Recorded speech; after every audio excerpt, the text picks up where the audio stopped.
Welcome to the NewsX Sunday Guardian Roundtable. Prime Minister Narendra Modi has recently stated that India is now a bright spot as opposed to being one of the fragile five. He's also pitched India very successfully as a global growth engine at Davos.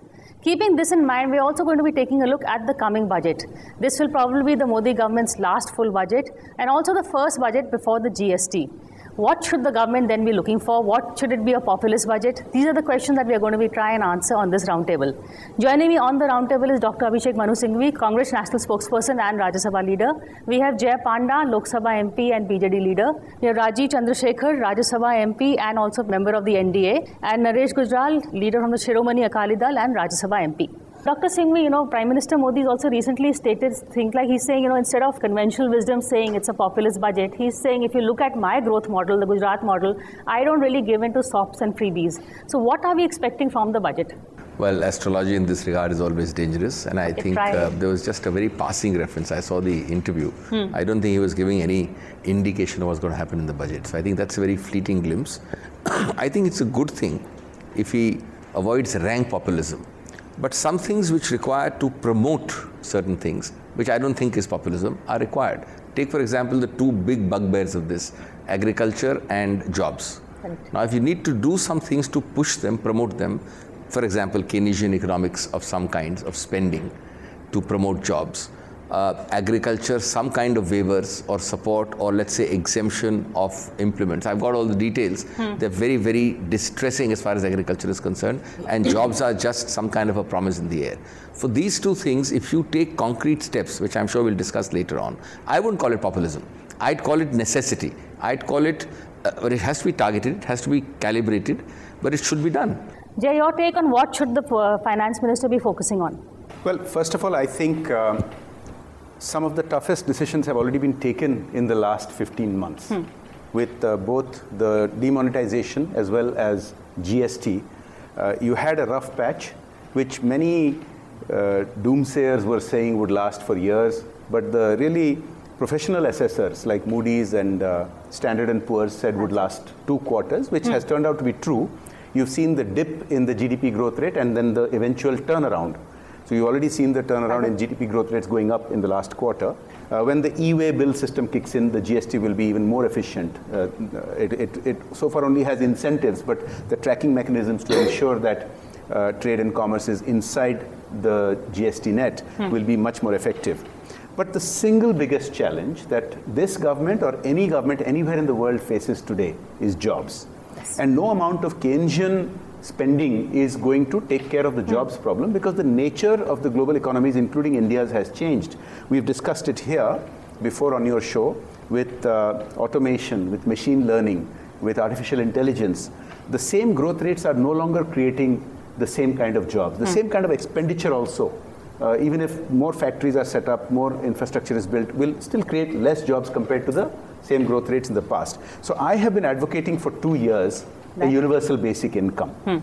And a universal basic income has been discussed by prominent economists around the world, Vijay Joshi of Oxford, Pranab Bardhan of Berkeley, and many others, very eminent ones. And they say that while a universal basic income may or may not work in developed economies, in India it might very well work for the simple reason that we are not talking huge sums. We are talking about 1,000 rupees per month just to keep people out of desperation, out of destitution. And with the kind of savings we are having with the use of Aadhaar and the JAM trilogy, you're already seeing, I think a number was mentioned by Nandan Nilekani just a few weeks ago, that $9 billion has already been saved, and primarily by just 1 or 2 programs such as LPG. Now, applying this to many other areas could actually generate the savings from which you could fund a UBI. I think they should go for a big bang approach like that. And UBI is not seen as populist because it is actually being advocated by some of the most ardent capitalists in the world. This idea has come from Silicon Valley. So this is something I think is a big reach that they should go for. But of course, there are many other things that people are hoping for, expecting, about tax slabs, about GST rates, which have recently seen a lot of revision in any case. So I think they are probably have good reasons to step out and bat confidently. So he can still go ahead with his reforms, right? So I think, Priya, one of the things that we must understand is that what was meant by saying that this budget will not be populist. there is a genuine concern, given the track record of many pre-election budgets in the past, that the governments tend to be fiscally irresponsible going into the election year. And I think what Prime Minister was signaling to both foreign investors and to the overall global investor community is that the track record of the last 3 years of fiscally prudently growing the economy and bringing it to a very stable shape will continue. Now, within that framework, what he will do with the various moving parts of expenditure, it could be UBI if he has some headroom fiscally coming out of savings. It could be something else to stimulate, for example, like Manu said, on the agriculture side. But one thing I am reasonably confident on, and I'll stick my neck out and say here today, that the overall process of fiscal consolidation and fiscal prudence that this government has demonstrated from 2014 will continue. And that the overall trend of foreign investor confidence in our economy will not be broken by a knee-jerk reaction as a pre-election giveaway of SOPs and therefore breaking the fiscal envelope. So I think we should expect that the process of steadily creating investor confidence and moving the economy from number 9 and number 8 in 2014 to a number 5 level today will continue. So my view on populism and the Prime Minister saying no populism means that the path that the budget is on and has been on will continue. As an ally and also, someone from an agriculture state, would you be happy if there were, this more reforms and less SOPs? Don't you want a farmer's own labor like they had stated? I think this is the most challenging budget for the Finance Minister because he does not have the luxury of soft oil prices. This is the first budget where the oil prices have hardened and they're hardening by the day. So that luxury that he could afford for the first 4 years is missing today. Now, given that on one side and on the other side, the demand today from the agriculture sector, the fact is this is the election year, there's farm distress throughout the country and this has to be addressed. So it's a very tightrope walk for the Finance Minister. What does he do for the farm? He will have to do something. There are smaller things which he can address. For example, dairy farming would be encouraged.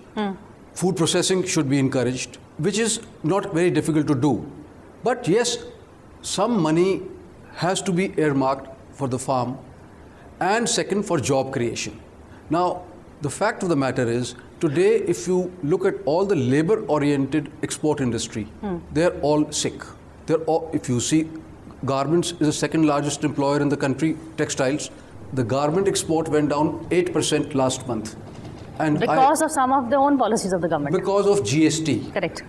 I'm the chairman of the Commerce Committee of Parliament. We made a report to Parliament that you should give the option of either claiming GST, ITC under GST or duty drawback as it used to be to an exporter, especially the small exporter. Don't forget, bulk of our exports, especially when it comes to labor-intensive exports, are done by the small-scale sector or the medium-scale sector. Now, they say that we can't cope with this GST thing. Also, there was some inbuilt incentive in the duty drawback structure, which under WTO, otherwise you cannot give. So that was, in a way, camouflaging what the government was giving. So I think they would have to come back to something like that. Otherwise, this is one sector which creates the jobs, and today, unfortunately, factories are shutting down. So this is another challenge that the government will face. So these are two important things, but where will the money come from? That's where I think they will have a very ambitious disinvestment target. Government has no choice but to disinvest in a very strong manner, and I think we will see that in the coming budget. Will you be supportive of the government's plans to raise money through a strong disinvestment target? Let's see, issue-based, at least this nice, strong disinvestment plan is not reflecting what has just happened yesterday and today. I find it very funny. Government owns X% shares in HPCL. It asks another government-owned company to, in all likelihood, borrow 30,000 crores. And this is actually jugglery and acrobatics at its worst. It asks ONGC, another government-owned company, to buy the shares which it owns, for which purpose there is an informal statement by the chairman of ONGC that he'll have to have borrowing of 30,000 crores. Why? only because A, you must show that you are fulfilling your disinvestment target. I entirely agree with him. But what is happening on the ground in disinvestment? In the first year, 15-16, 44% less was the actual target achieved from disinvestment. Next year, it was 42% less. This time, it was 20% less. So to make up that target in a hurry, you simply transfer accounts. You tell your other arm to buy the shares. Nothing changes on the ground. ONGC remains ONGC. HPCL remains HPCL. HPCL becomes another arm of ONGC. Shareholding changes. Only two things happen.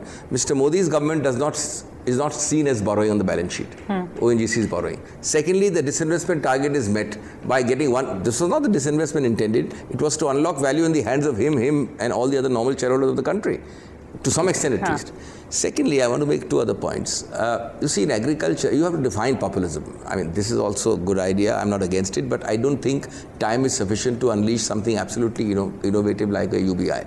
It may happen in the next 5-10 years, but not immediately, because there are lots of issues people have raised and we don't want to get into that. But tell me one good reason why, if at page 44, and this is not being said politically, of their election manifesto they said, in agriculture, we will give you cost plus 50% for agricultural produce, which is MSP. It's written there.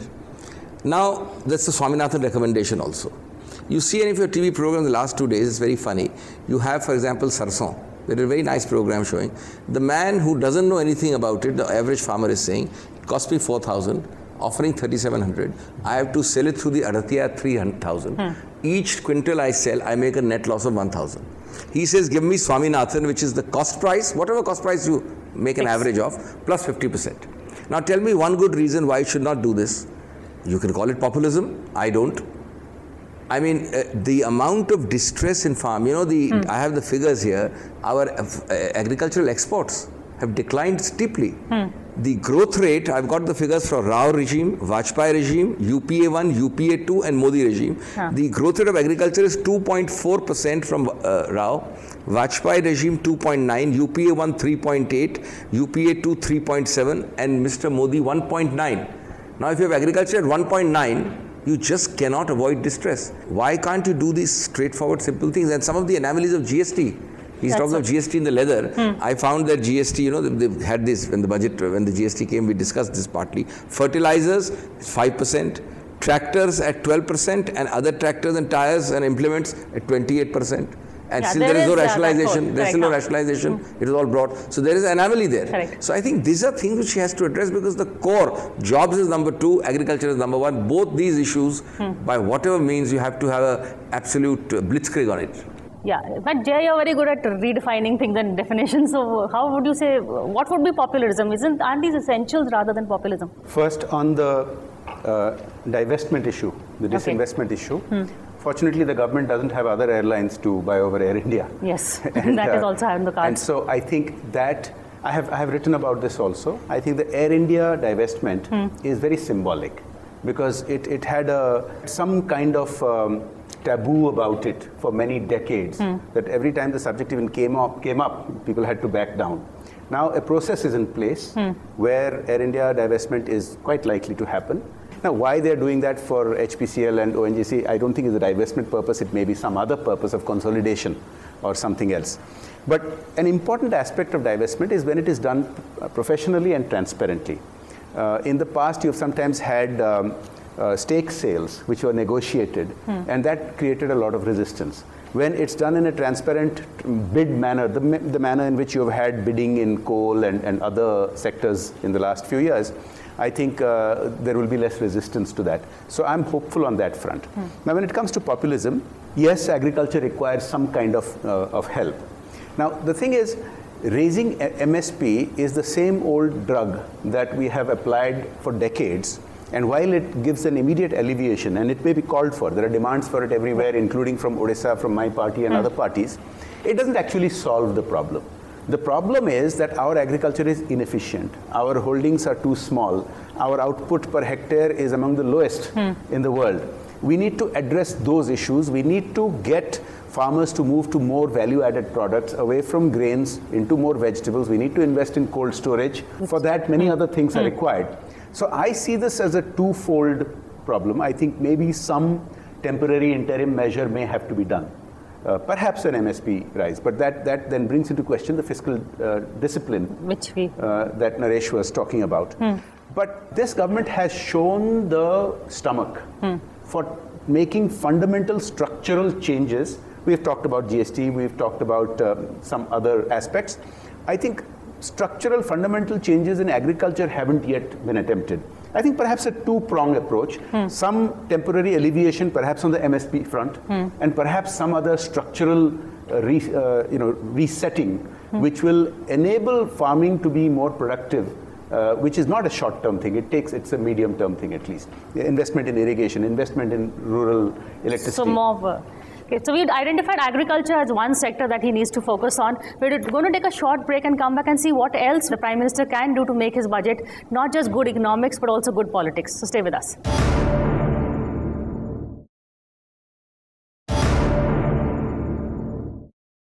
Hello and welcome back to the NewsX Sunday Guardian Roundtable. We are here just taking a look at what all the Prime Minister and the Finance Minister can include in their last budget. Rajeev, we were talking about agriculture. That's one sector they should focus on. Jobs is another thing that Dr. Singhvi has pointed out. What else can the Prime Minister do or the Finance Minister? I think I'm sticking to my script, which is that the momentum and the path, the roadmap that has been laid over the last three years of essentially getting more and more investment in the economy has been hampered by only one aspect, which is that the domestic private investment has not picked up. And that has been to a large part because of the credit crisis in the public sector banks. So I think in this budget, if we can see the bottoming out of that problem and a roadmap over the next 12 months where domestic private investment on the back of credit from the banking system increases, that will to a large part address this issue of existing plants, like Naresh said, that are shutting down. That along with the GST reforms, that existing plants, MSMEs that are shutting down on the back of this GST crisis and on the back of the insolvency law are brought back into the economy.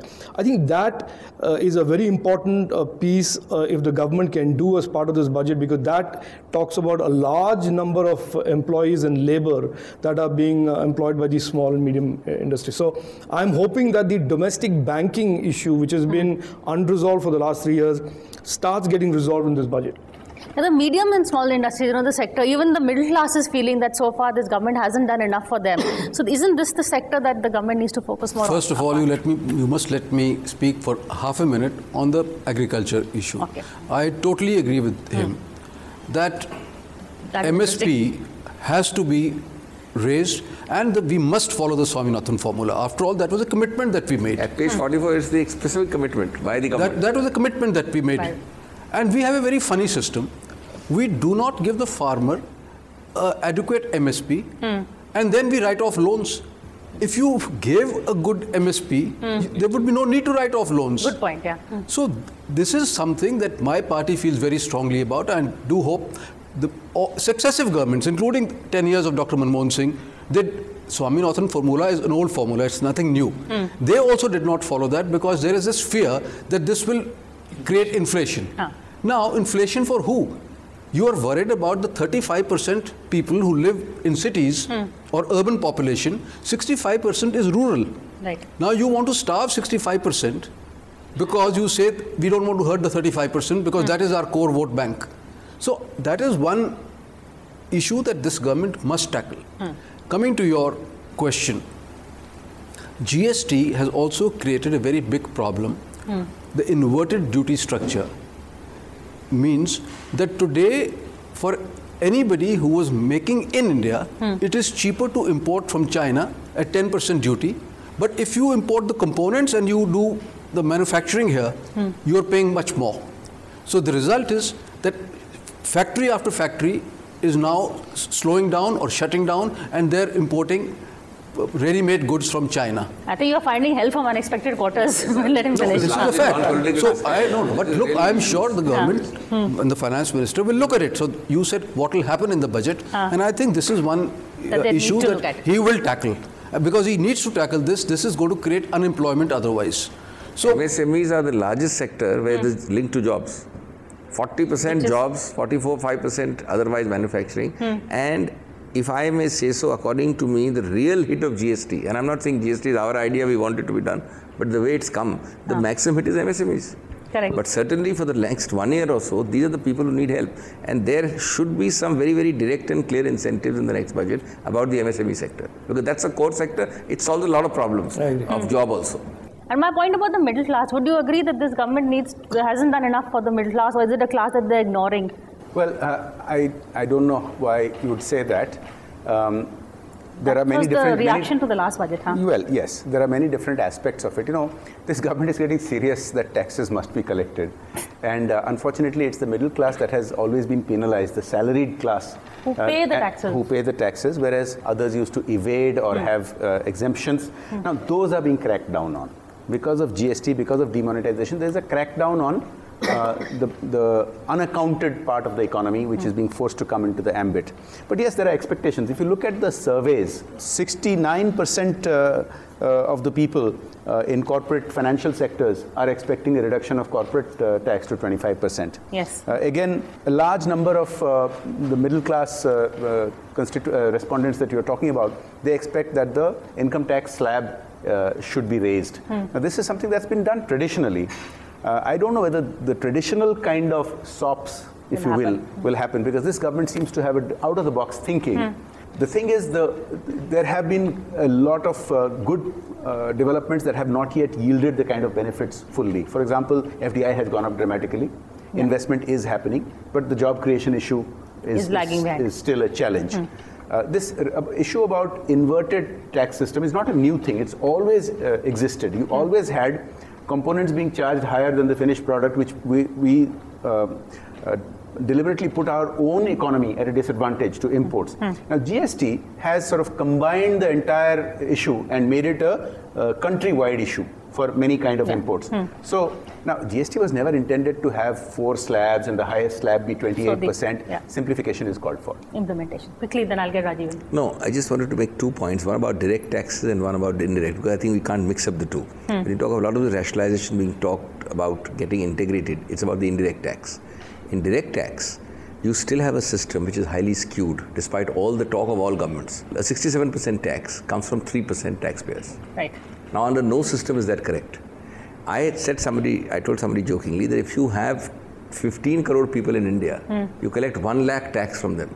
Do you think in India, in Kanpur, in Coimbatore, in Jalandhar, in parts of Punjab, you don't have people paying 1 lakh rupees per year as tax? 15 crore people paying 1 lakh rupee. You talk, every finance minister talks of expanding the number of taxpayers. But what is the actual expansion? So the direct tax is different. You are integrating with all this GST, the indirect tax structure, not the direct tax structure.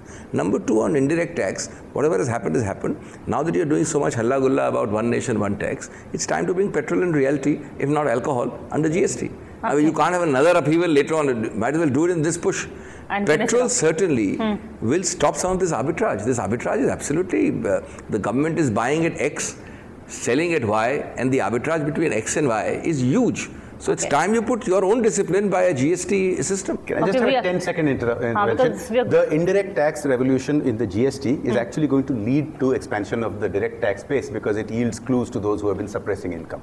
Okay. How else to widen the tax base without really just taxing one section of the society? So look, I think there are, if you have a wish list of what all the government must do, I mean from 10 years ago, from 15 years ago, or from last year, there are still a lot of structural reforms that the government will have to do.